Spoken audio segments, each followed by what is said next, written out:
હવે આપણે અત્યારે જોઈએ કે આપણે હરણ ફૂટીએ છીએ. મજા આવીને હરણની મજા આવી છે. હવે એને ફૂટવાની છે. શરૂઆત કરી.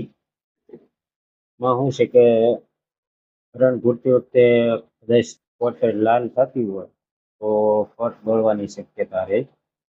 હવે આપણે કોટેડ લાલ ન થાય એવી રીતે હરણ ફૂટવાની છે.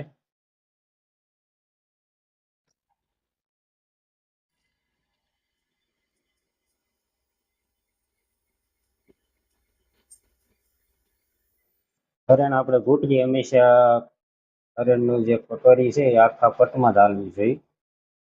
કારણ કે આખા પટમાં તમે ગમે એક જગ્યાએ વૈશે કે ગમે ના કાંઠે કે વૈશે ગમે ના કરો એટલે એ જગ્યાએ હરણ આવે ને બાકીની હરણ ન આવે તો પછી અમુક સમય શું છે કે હરણ આવી ગયા પછી કઈ વીરા કરવામાં તમારે ફેવર આવે. એટલે હંમેશા ભૂટવી કરવી તો આખા પટમાં જ કટોરી કરવાની ભૂટવાની.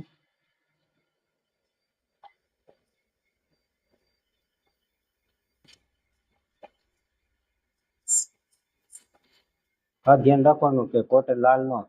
લાલ થાય એટલે પટ બળવાની શક્યતા રહે. પછી બીજા પ્રથમમાં આપણે જે કોટર કરાવતા હોય તો કોટેડ હાલવી જોઈએ. ન હાલતી હોય એટલે હરણનો પટ જે છે એ પટ લીપાતો જાય. એટલે વાટ મારે નહીં હરણ આવવા કરવામાં કેર આવે. આ વસ્તુ ધ્યાન રાખવું જરૂરી છે. બે ત્રણ જણા કદાચ ફૂટતા હોય તો એકાદન કટોરા વાળાનું પટ લીપાતો હોય તો બીજા ત્રણ જણા કદાચ ફૂટતા હોય ને તો એ બધું મહેનત ફેલ જાય. એટલે હંમેશા કોટડું હાલતી હોય એ ચેક કરતું રહેવાનું.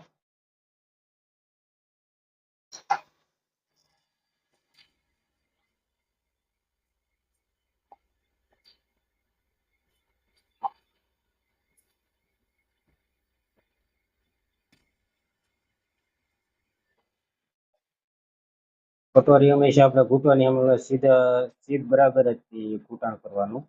અમુક એવું કરતા હોય કે આવી રીતે ઘૂંટણ કરતા હોય એ વસ્તુ ઓછી રાખવાની એમ.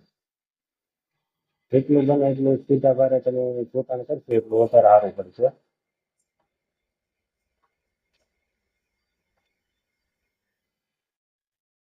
ને બીજું ખાસ ધ્યાન રાખવાનું છે કે આપણે શું છે કે હરણ ઘૂંટતા હોય તો અમુક સમય ખ્યાલ ન આવતો હોય કે હરણ આવી ગયું કે નહીં આવી ગયું તો આપણે આંગળી આમ જોઈ લેવાય.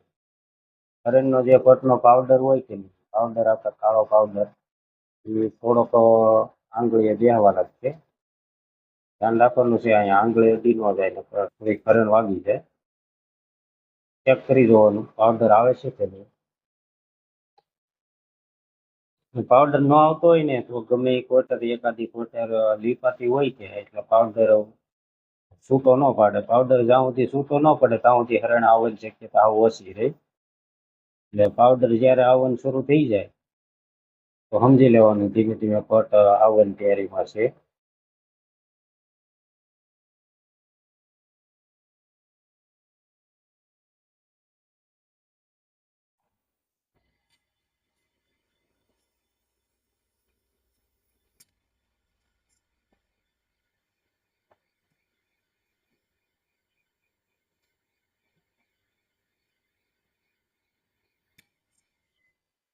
હરણ સારી હોય તો વાંધો ન આવે તો હરણ તરત આવતા વાર ન લાગે. કારણ કે અમુક હરણ સસ્તી એવી અમુક સમય હોય તો થોડુંક આપણે ફૂટીને થાકી જાય પણ ઘડીકરમાં આવે નહીં. એટલે અત્યારે તો શું છે કે હરણું વધારે સારી હોય છે એટલે તો અત્યારે વાર નથી લાગતી. 3-4 જણા હોય એટલે તમારે 10-15-20 મિનિટમાં તો તમારે હરણ ફૂટાઈ જાય.